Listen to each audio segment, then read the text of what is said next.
দীর্ঘদিনের নীরবতা ভেঙে ফের ডোনাল্ড ট্রাম্প আর নেতানিয়াহুর মধ্যে ফোনালাপ হলো। আর এই কথোপকথনের প্রসঙ্গ ছিল ইরান। কী কারণে নীরবতা ভাঙলেন মার্কিন প্রেসিডেন্ট? কি হলো ট্রাম্পের সঙ্গে নেতানিয়াহুর?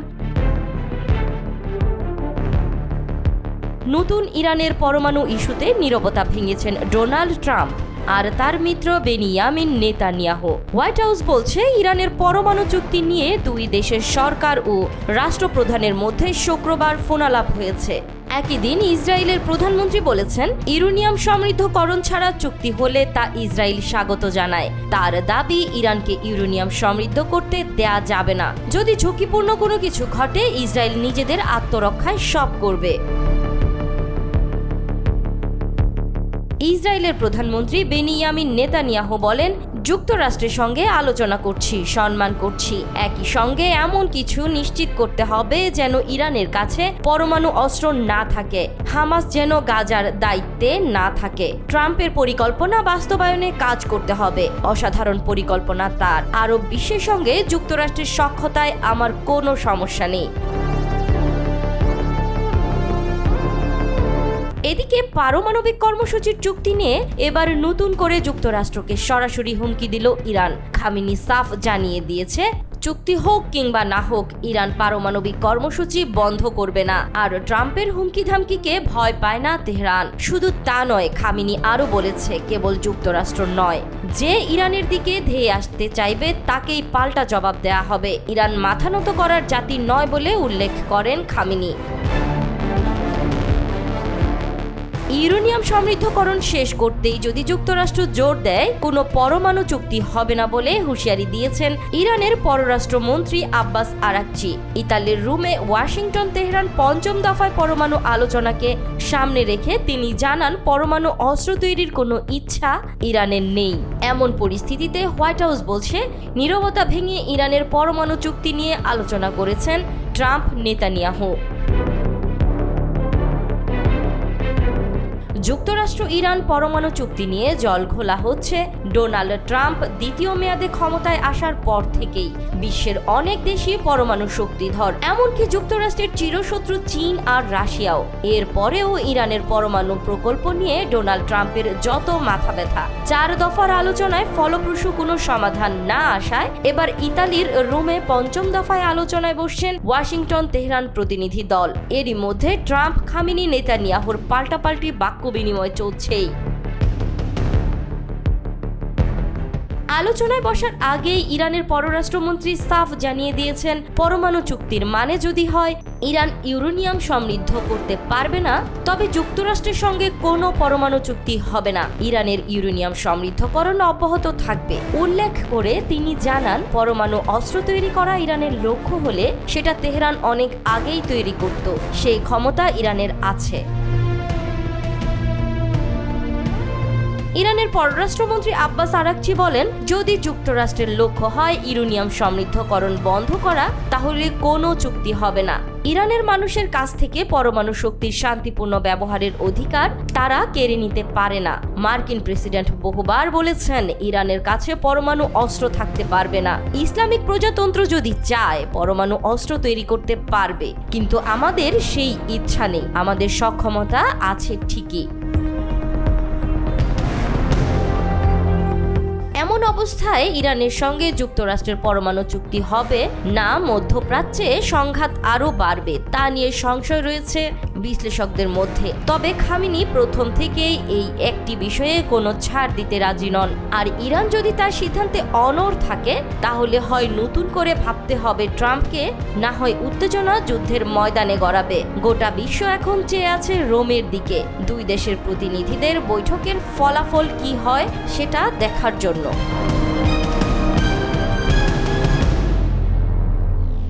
যুক্তরাষ্ট্রে অবৈধ অভিবাসনের সহায়তার অভিযোগে ভারতের ট্রাভেল এজেন্সিদের বিরুদ্ধে কঠোর ভিসা নিষেধাজ্ঞা দিয়েছে ওয়াশিংটন। তবে কারা এই নিষেধাজ্ঞার আওতায় পড়েছে তার নাম প্রকাশ করেনি ওয়াশিংটন। যে আমেরিকা কিছুদিন আগেও ভারতের মিত্র ছিল, আজ সেই আমেরিকাই নিচ্ছে ভারতের বিরুদ্ধে কড়া পদক্ষেপ। ভারতীয় যেসব ভ্রমণ সংস্থা অবৈধ অভিবাসনে সহায়তা করছে সেসব সংস্থার মালিক ও কর্মকর্তা-কর্মচারীদের বিরুদ্ধে নিষেধাজ্ঞা আরোপের ঘোষণা দিয়েছে মার্কিন যুক্তরাষ্ট্র। মার্কিন পররাষ্ট্র দপ্তর এক বিবৃতিতে এ তথ্য জানিয়েছে বলে খবর প্রকাশ করেছে টাইমস অফ ইন্ডিয়া। মার্কিন পররাষ্ট্র দপ্তরের মুখপাত্র টামি ব্রুস এক বিবৃতিতে বলেছেন, ভারতে মার্কিন মিশনের সংগৃহীত তথ্যের ভিত্তিতে ইমিগ্রেশন অ্যান্ড ন্যাশনালিটি অ্যাক্টের অধীনে ভারতের ট্রাভেল এজেন্সিগুলোর সঙ্গে যুক্ত অনির্দিষ্ট সংখ্যক লোকের ওপর ভিসা নিষেধাজ্ঞা আরোপ করা হচ্ছে। তবে তিনি কারো নাম উল্লেখ করেননি। ব্রুস আরও বলেছেন, আমরা ভ্রমণ সংস্থাগুলোর মালিক, নির্বাহী ও ঊর্ধ্বতন কর্মকর্তাদের বিরুদ্ধে ভিসা নিষেধাজ্ঞা আরোপ অব্যাহত রাখব, যাতে অবৈধ মানব পাচার নেটওয়ার্কগুলো বন্ধ করা যায়। তবে ট্রাভেল এজেন্টরা কিভাবে অবৈধ অভিবাসনে সহায়তা করেছে সে বিষয়ে তিনি বিস্তারিত কিছু জানাননি। ভারতের ওপর যুক্তরাষ্ট্রের চাপ ক্রমশ বাড়ছে। মোদিকে একসময় ট্রাম্প বন্ধু বলে সম্বোধন করলেও সেই বন্ধুত্বের কোনো সুবিধাই নিতে পারছে না ভারত। উল্টো নিষেধাজ্ঞা আর বড় ভাই সুলভ শাসনের মধ্যে রয়েছেন নরেন্দ্র মোদি। এমনকি গত এপ্রিলে কাশ্মীরের পেহেলগামে হামলার পর ভারত যখন পাকিস্তানের বিরুদ্ধে যুদ্ধের বার্তা দিল, সেই সময় হোয়াইট হাউস ছিল আশ্চর্যজনকভাবে নীরব। সহযোগিতা তো দূরের কথা, এক নির্দেশে যুদ্ধই বন্ধ করে দেয় যুক্তরাষ্ট্র।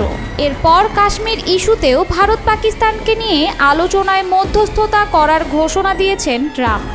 এমনকি ভারতের অপারেশন সিঁদুরের বিষয়টিকেও স্বাভাবিকভাবে নেননি ট্রাম্প। ওই সময় ভারতের ক্ষেপণাস্ত্র হামলার নিন্দা জানান ট্রাম্প। এদিকে প্রযুক্তি প্রতিষ্ঠান অ্যাপেলের প্রধান নির্বাহী টিম কুককে ট্রাম্প বলেছেন, তারা যেন ভারতে আইফোন তৈরি না করে। ঘটনার মোড় আরও ঘুরে গেল যখন চীন শুল্ক কমিয়ে যুক্তরাষ্ট্রের সঙ্গে বাণিজ্যিক উত্তাপ কমালো তখন। তারপর থেকে ট্রাম্প দাবি করে আসছেন চীনের মতো একই পথে হাঁটছে ভারতও। কিন্তু দিল্লির সাফ জবাব চুক্তি এখনও চূড়ান্ত হয়নি। তাহলে কি ভারতের উপর চাপ দিতে চাইছেন ট্রাম্প? এসব ঝুঁকি ঝামেলার মধ্যে এখন ভারতের বিরুদ্ধে ভিসা নিষেধাজ্ঞা দিয়ে আবার মোদিকে চাপে ফেলল যুক্তরাষ্ট্র।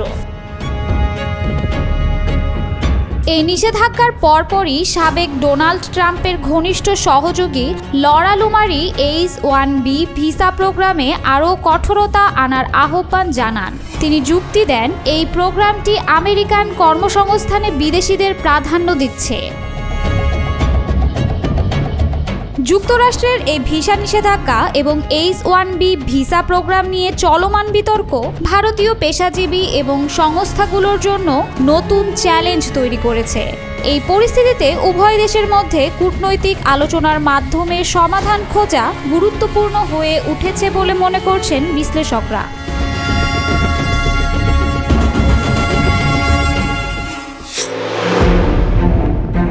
পারমাণবিক কর্মসূচির চুক্তি নিয়ে এবার নতুন করে যুক্তরাষ্ট্রকে সরাসরি হুমকি দিল ইরান। খামেনি সাফ জানিয়ে দিয়েছে, চুক্তি হোক কিংবা না হোক ইরান পারমাণবিক কর্মসূচি বন্ধ করবে না। আর ট্রাম্পের হুমকি ধামকি ভয় পায় না তেহরান। শুধু তাই নয়, খামেনি আরও বলেছেন, কেবল যুক্তরাষ্ট্রই নয়, যে ইরানের দিকে ধেয়ে আসতে চাইবে তাকেই পাল্টা জবাব দেওয়া হবে।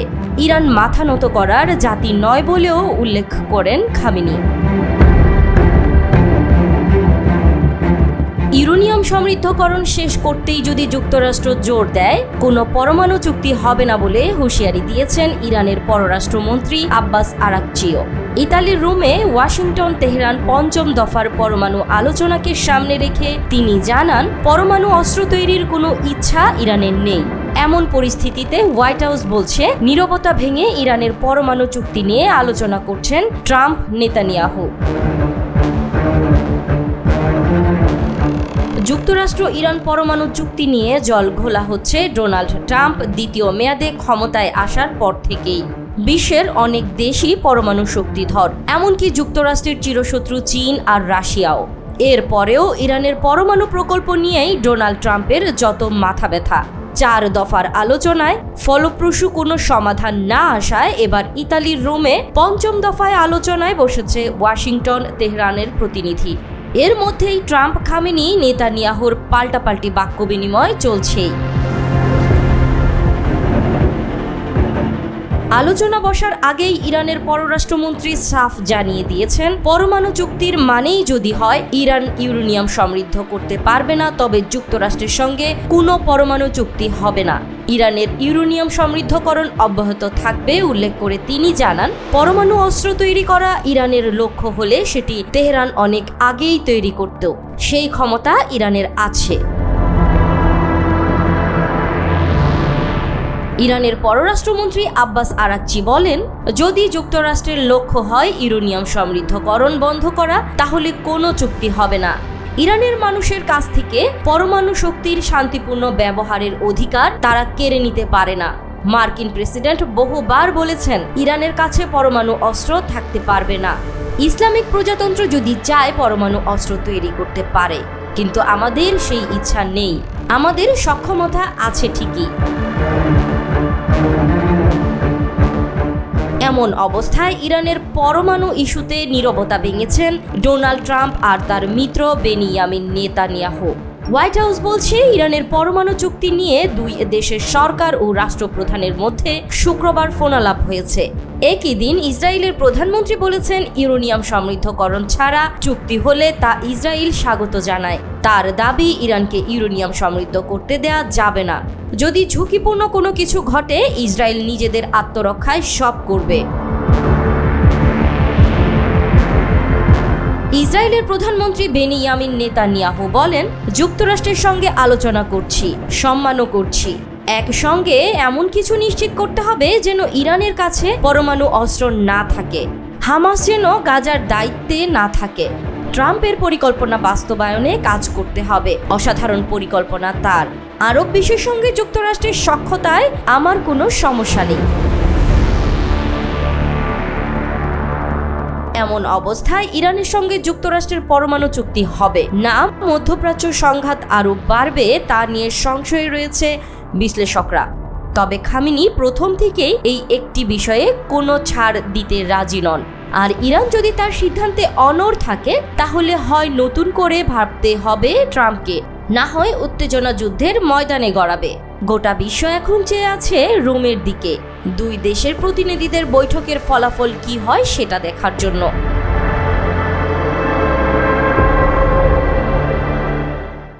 যুদ্ধ নেই, তবু উত্তেজনা কমছে না। পাল্টাপাল্টি কথার ফুলছুরি, দুই দেশের একে অপরকে হুমকি।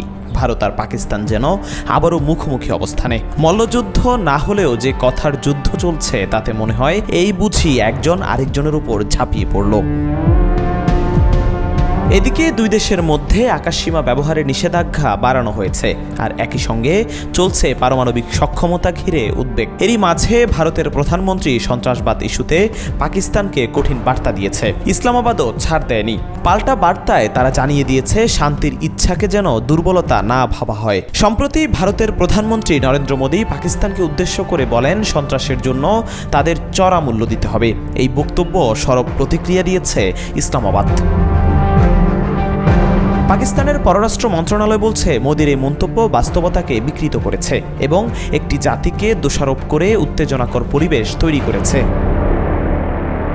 তারা জানায়, এ ধরনের বক্তব্য কেবল জনসাধারণকে বিভ্রান্ত করতেই নয়, বরং রাষ্ট্র পরিচালনার দায়িত্বশীল আচরণের পরিপন্থী।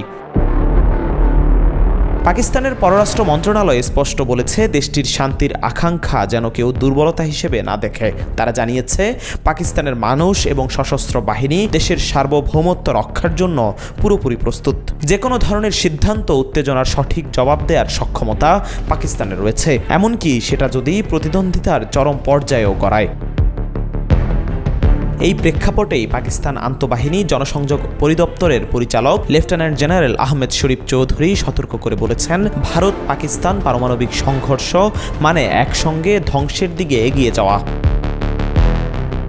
এক সাক্ষাৎকারে তিনি বলেন, ভারতের মধ্যে অতিরিক্ত আত্মবিশ্বাসের প্রবণতা কাজ করছে। তারা ভুলভাবে ধরে নিচ্ছে যে পাকিস্তান একটি দুর্বল দেশ, অথচ সাম্প্রতিক সংঘাতে পাকিস্তান ভারতীয় ঔদ্ধত্য চ্যালেঞ্জ করেছে। চৌধুরী বলেন, আমরা জানি আপনারা কী ধরনের প্রতিযোগী এবং আপনাদের সামর্থ্য কতটুকু। এই রাজনৈতিক উত্তেজনার মধ্যে একে অপরের বিরুদ্ধে আকাশপথ ব্যবহারে নিষেধাজ্ঞা জারি রেখেছে দুই দেশ। পাকিস্তান ঘোষণা করেছে ভারতীয় কোনো বিমান আগামী 24 জুন ভোর 4:59 পর্যন্ত পাকিস্তানের আকাশসীমায় প্রবেশ করতে পারবে না। এর প্রতিক্রিয়ায় ভারতের বেসামরিক বিমান চলাচল কর্তৃপক্ষ জানিয়েছে 23 জুন পর্যন্ত পাকিস্তানের সব রকম বিমান ভারতের আকাশে নিষিদ্ধ থাকবে। দুই দেশের সামরিক ও কূটনৈতিক মহল এখন গভীর পর্যবেক্ষণে, তবে সাধারণ মানুষ শঙ্কিত এই উত্তেজনা যেন সহিংসতায় রূপ না নেয়।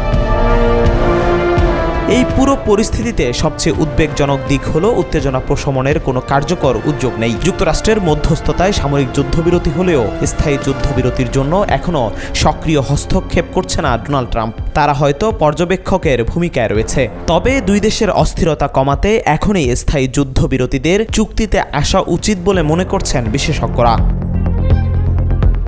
দুই দেশের হাতেই রয়েছে পারমাণবিক অস্ত্র, সীমান্তে দুই দেশেরই সেনাবাহিনী প্রস্তুত, আবার আকাশসীমায়ও রয়েছে নিষেধাজ্ঞা। সব মিলিয়ে পরিস্থিতি যে কোনো সময় বিপজ্জনক মোড় নিতে পারে। ইতিহাস বলছে এমন মুহূর্তগুলোই সংঘর্ষের সূচনা করেছে বহুবার।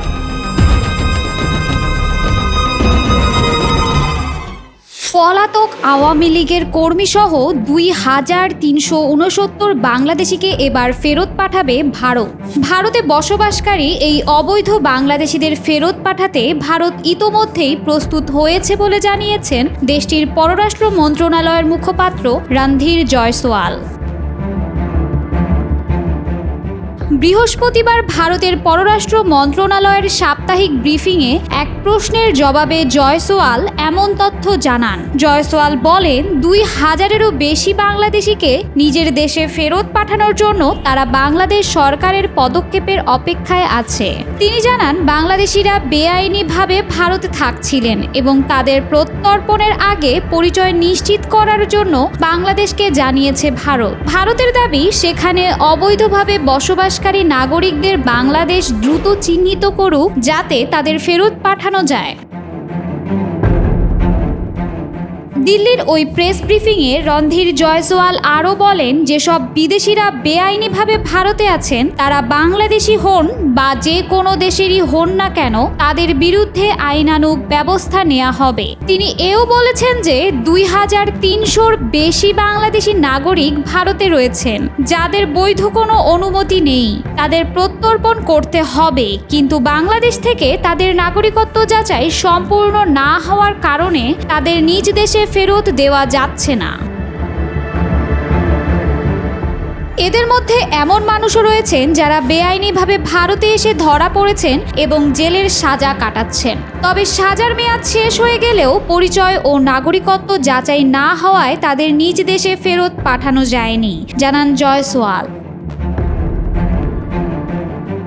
এই অবৈধ বসবাসকারীদের মধ্যে বহু বাংলাদেশি ফেরত পাঠানোর অপেক্ষায় রয়েছেন। এদের নাগরিকত্ব যাচাই করার জন্য বাংলাদেশ সরকারকে বলা হয়েছে।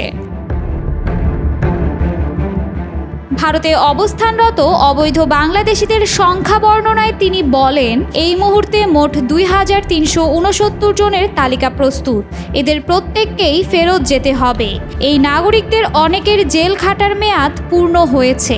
এদের ফেরত পাঠানোর জন্য তাদের নাগরিকত্ব যাচাই করা প্রয়োজন। কেউ কেউ সেজন্য 2020 সাল থেকে অপেক্ষায় রয়েছেন। 5 বছর কেটে গেছে সেই অপেক্ষার। বাংলাদেশকে বিষয়টি ত্বরান্বিত করার জন্য বলা হয়েছে যাতে তাদের ফেরত পাঠানো যায়। বাংলাদেশের উচিত বিষয়টি দ্রুত নিষ্পত্তি করা। বেশ কিছুদিন ধরে ভারতের বিভিন্ন সীমান্ত দিয়ে লোকজনকে বাংলাদেশে পুশিন করা হচ্ছে। এদের মধ্যে অনেক রোহিঙ্গাও রয়েছে। এই পুশিনের নিন্দা ও উদ্বেগ জানিয়ে ভারতকে একাধিকবার চিঠি লিখেছে বাংলাদেশ সরকার। ভারতকে এটা বন্ধ করার অনুরোধও জানানো হয়েছে।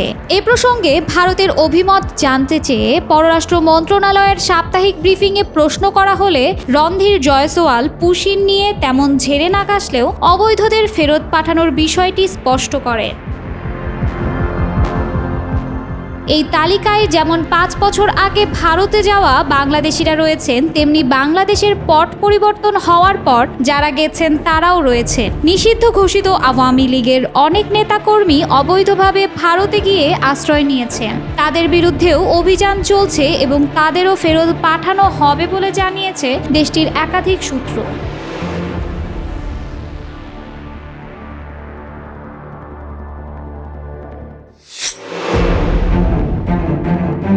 চীনের একের পর এক কৌশলী খেলায় নাস্তানাবুদ ভারত। এবার পাকিস্তানকে ভারতের বলয় থেকে বের করে আনার ছক কষেছে বেইজিং, আর সেই ছকে কোণঠাসা হয়ে পড়েছে মোদির সরকার।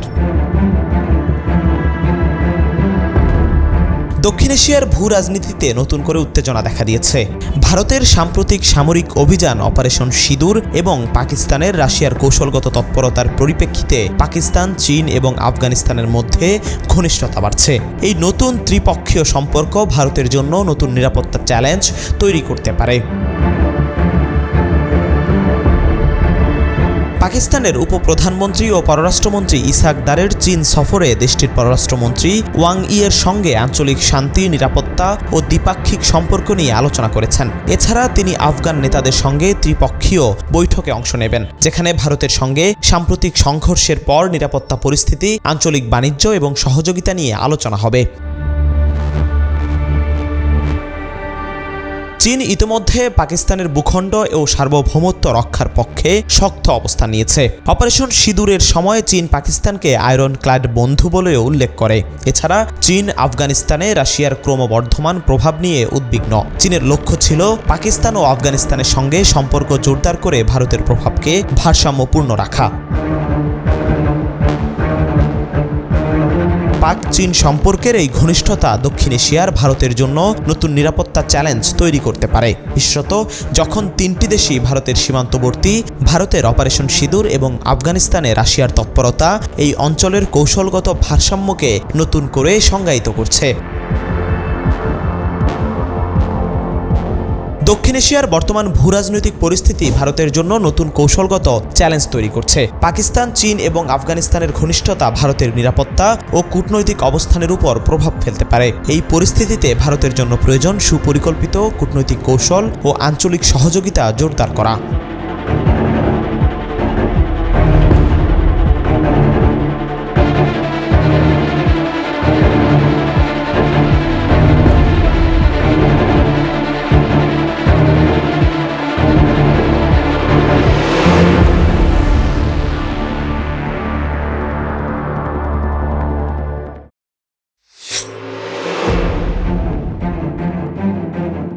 আফগানিস্তানে তালেবানের শাসন প্রতিষ্ঠার 3 বছর পরও বিশ্বের কোনো বড় শক্তি এখনও সরকারটিকে আনুষ্ঠানিক স্বীকৃতি দেয়নি। তবে বাস্তবতা হলো ভিন্ন। যুক্তরাষ্ট্র, রাশিয়া, চীন, ভারত সহ একাধিক প্রভাবশালী দেশ তালেবান প্রশাসনের সঙ্গে সম্পর্ক উন্নয়নের পথে হাঁটছে। সম্প্রতি আল জাজিরার প্রকাশিত এক অনুসন্ধানী প্রতিবেদন এ ইঙ্গিতই দিচ্ছে। যুক্তরাষ্ট্র যদিও তালেবানকে আনুষ্ঠানিকভাবে স্বীকৃতি দেয়নি, তবে কাতার এবং জাতিসংঘের মাধ্যমে পরোক্ষ যোগাযোগ এবং মানবিক সহায়তা অব্যাহত রেখেছে। পাশাপাশি আফগানিস্তানের নারী অধিকার ও সন্ত্রাসবাদের বিরুদ্ধে লড়াইয়ের বিষয়ে কৌশলগত চাপ অব্যাহত রাখছে। ওয়াশিংটনের ক্যাপিটাল হিলে অনুষ্ঠিত প্রতিনিধি পরিষদের পররাষ্ট্র বিষয়ক কমিটির এক সাম্প্রতিক শুনানিতে রিপাবলিকান সিনেটর মার্কো রুবিও বলেন, তালেবানের প্রতি বিশ্ব সম্প্রদায়ের নমনীয়তা শুধু একটি বিপজ্জনক নজির স্থাপন করছে না, বরং এটি আফগান জনগণের দীর্ঘদিনের মানবাধিকার লঙ্ঘনের বাস্তবতাকে উপেক্ষা করছে। আমরা যদি এখন চুপ থাকি তবে ইতিহাস আমাদের ক্ষমা করবে না।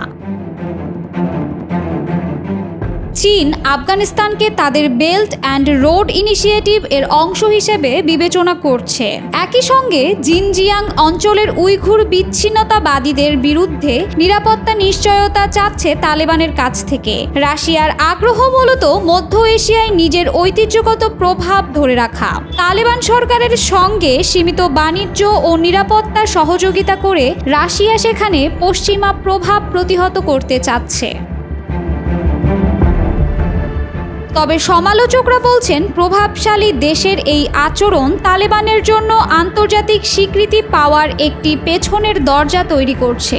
আন্তর্জাতিক রাজনীতিতে বাস্তববাদী কূটনীতির ছায়া এখন তালেবান সম্পর্কেও স্পষ্ট। যদিও মানবাধিকার, নারীর অধিকার এবং গণতন্ত্রের প্রশ্নে তালেবান এখনও বিশ্ব সম্প্রদায়ের চাহিদা পূরণে ব্যর্থ, তবুও কৌশলগত, ভৌগোলিক ও অর্থনৈতিক স্বার্থে অনেক দেশই এখন তালেবান প্রশাসনের সঙ্গে সম্পর্ক মেরামতের পথে হাঁটছে। মানবাধিকার সংগঠনগুলোর মতে তালেবান সরকার এখনও নারীদের শিক্ষা, কর্মসংস্থান এবং মৌলিক স্বাধীনতা থেকে বঞ্চিত করছে। অথচ সেই সরকারই আজ কৌশলগত কারণে আন্তর্জাতিক আলোচনায় প্রয়োজনীয় অংশীদার হিসেবে স্থান পাচ্ছে। বিশেষজ্ঞদের প্রশ্ন, তাহলে রাজনৈতিক বাস্তবতা কি মানবাধিকারের চেয়ে বড় হয়ে উঠছে? আফগানিস্তান আজ শুধুমাত্র এক দেশের অভ্যন্তরীণ সংকট নয়, বরং তা হয়ে উঠেছে বিশ্ব রাজনীতির প্রতিচ্ছবি। তালেবানকে ঘিরে যে নতুন ভূরাজনীতি গড়ে উঠেছে, তাতে আন্তর্জাতিক নৈতিকতার স্থান কতটুকু থাকবে সেটি এখন মূল প্রশ্ন।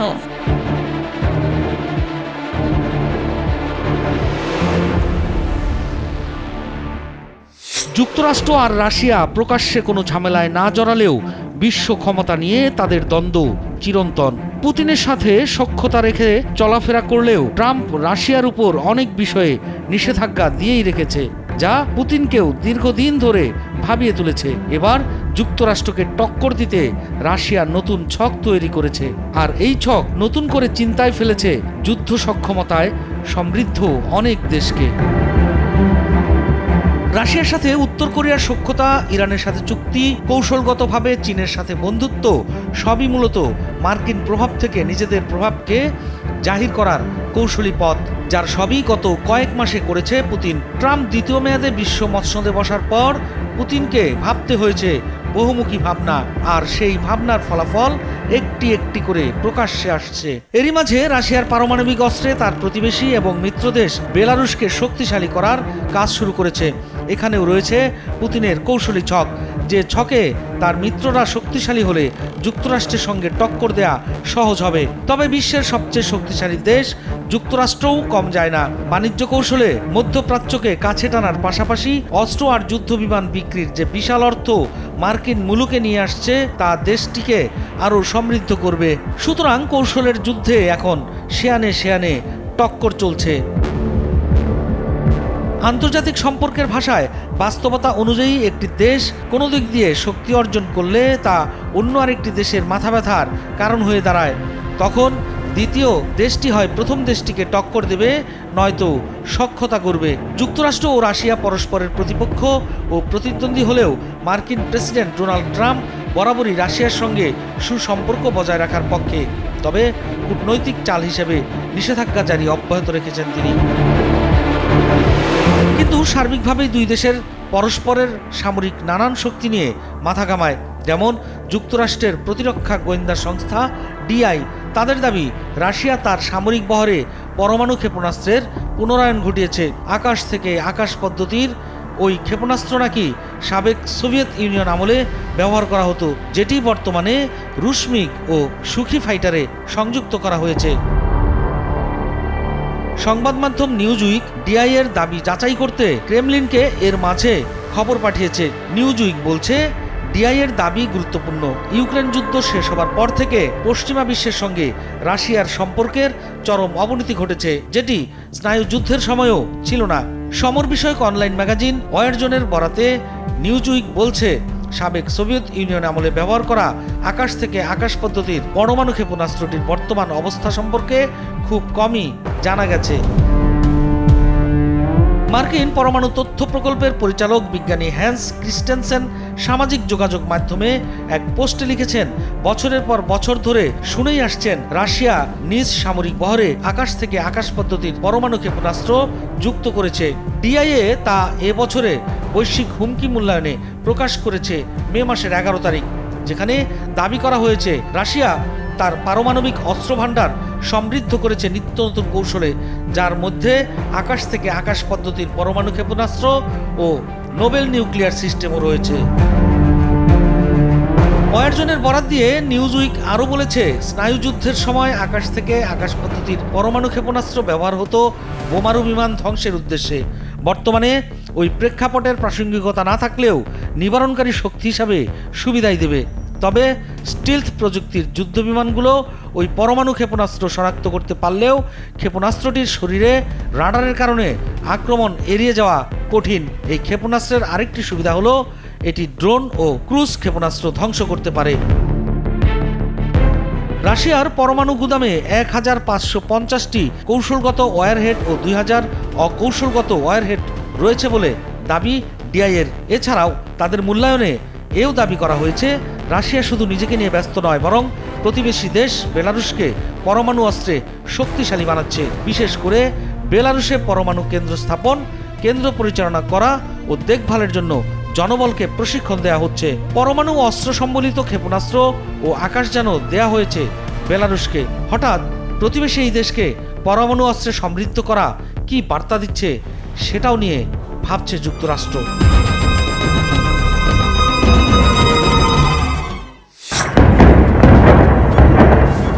সম্প্রতি ইসরায়েলে একের পর এক ক্ষেপণাস্ত্র হামলা চালিয়ে আতঙ্ক ছড়াচ্ছে ইয়েমেনি সশস্ত্র যোদ্ধারা। তাদের ক্ষেপণাস্ত্রের গর্জনে কেঁপে উঠছে ইসরায়েলের আকাশ। বারবার ইসরায়েলের অত্যাধুনিক আকাশ প্রতিরক্ষা ব্যবস্থা ফাঁকি দিয়ে ক্ষেপণাস্ত্র ছুটে আসায় আতঙ্ক ছড়িয়ে পড়েছে ইসরায়েলের সাধারণ মানুষের মনে। যদিও এখনও ইয়েমেনি বাহিনী তাদের হামলায় বড় ধরনের কোনো সফলতা অর্জন করতে পারেনি, তবে ইসরায়েলের সাধারণ মানুষের মাঝে আতঙ্ক তৈরি করেছে কেবল। এর মধ্যে ইসরায়েলের অন্যতম প্রধান বিমানবন্দর বেন গুরিয়ানে নতুন করে হাইপারসনিক ক্ষেপণাস্ত্র হামলার দাবি করেছে হুতি বিদ্রোহীরা। লেবানন ভিত্তিক গণমাধ্যম আল মায়াদিন এ খবর দিয়েছে। শুক্রবার এই খবর দিয়েছে হুতির মুখপাত্র ব্রিগেডিয়ার জেনারেল ইয়াহিয়া সারিও। ইসরায়েলি কর্তৃপক্ষ এখনও পর্যন্ত এই হামলার বিষয়ে কোনো আনুষ্ঠানিক মন্তব্য করেনি, তবে সামাজিক যোগাযোগ মাধ্যমে ছড়িয়ে পড়া বিভিন্ন ভিডিও ও প্রত্যক্ষদর্শীদের ভাষ্যমতে শুক্রবার রাতে তেল আবিব এলাকায় বিস্ফোরণের শব্দ শোনা গেছে এবং বিমান চলাচল বন্ধ ছিল, কিন্তু বড় ধরনের কোনো ক্ষয়ক্ষতির খবর এখনও পাওয়া যায়নি। ব্রিগেডিয়ার ইয়াহিয়া সারি বলেন, ইসরায়েলের অব্যাহত আগ্রাসন ও গাজায় সাধারণ মানুষের উপর হামলার জবাবে আমাদের এই প্রতিশোধমূলক হামলা। যতদিন না দখলদার ইসরায়েল তার আগ্রাসন বন্ধ করে ততদিন আমাদের হামলা চালাতেই থাকবে। তিনি আরও জানান, হুতিদের সামরিক সক্ষমতা আগের যে কোনো সময়ের চেয়ে বেশি শক্তিশালী এবং তারা এখন হাইপারসনিক প্রযুক্তিও কাজে লাগাতে সক্ষম। ব্রিগেডিয়ার ইয়াহিয়া সারি বলেন, তাদের রকেট ইউনিট বেন গুরিয়ন বিমানবন্দরে একটি হাইপারসনিক ব্যালিস্টিক ক্ষেপণাস্ত্র নিক্ষেপ করে, যা সফলভাবে লক্ষ্যবস্তুতে আঘাত হানে। এই হামলার ফলে বিমানবন্দরের কার্যক্রম সাময়িকভাবে বন্ধ হয়ে যায় এবং হাজার হাজার ইসরায়েলি নাগরিক আশ্রয় কেন্দ্রের দিকে ছুটে যায়। বৃহস্পতিবার হুতির রাজনৈতিক বিভাগের সিনিয়র সদস্য মোহাম্মদ আল ফরাহ বলেছেন, ইয়েমেনে সাম্প্রতিক হামলা ছিল দখলদার ইসরায়েলের হাইফা বন্দরের বিরুদ্ধে। এটি ইসরায়েলের অর্থনীতির জন্য গুরুত্বপূর্ণ একটি বন্দর। হুতিদের বিমানবন্দরে এই হামলায় বেশ ক্ষতির মুখে পড়েছে ইসরায়েলের অর্থনীতি। বিশেষ করে ইসরায়েল পর্যটন ও বিনিয়োগ খাত বেশ ক্ষতিগ্রস্ত হচ্ছে। লোহিত সাগরে চলাচলকারী ইসরায়েলি জাহাজগুলির প্রতি হুঁশিয়ারি দিয়ে ইয়েমেনিরা বলেছে, আগ্রাসনে অংশগ্রহণকারী কোনো দেশ বা ইসরায়েলের জাহাজকে এখানে প্রবেশের অনুমতি দেওয়া হবে না। আমাদের প্রধান লক্ষ্য ইসরায়েলের বিরুদ্ধে লড়াই করা। বিশেষজ্ঞরা মনে করছেন, হুতিদের এই আগ্রাসন ইসরায়েলের নিরাপত্তা ব্যবস্থার জন্য একটি বড় চ্যালেঞ্জ। এই হামলা মধ্যপ্রাচ্যের ভূরাজনৈতিক পরিস্থিতিতে নতুন উত্তেজনা তৈরি করছে। ইয়েমেনি সশস্ত্র বাহিনীর এই পদক্ষেপ ইসরায়েলের নিরাপত্তা নীতিতে পুনর্বিবেচনার প্রয়োজনীয়তা তুলে ধরেছে এবং আঞ্চলিক শক্তির ভারসাম্যে পরিবর্তনের ইঙ্গিত দিচ্ছে।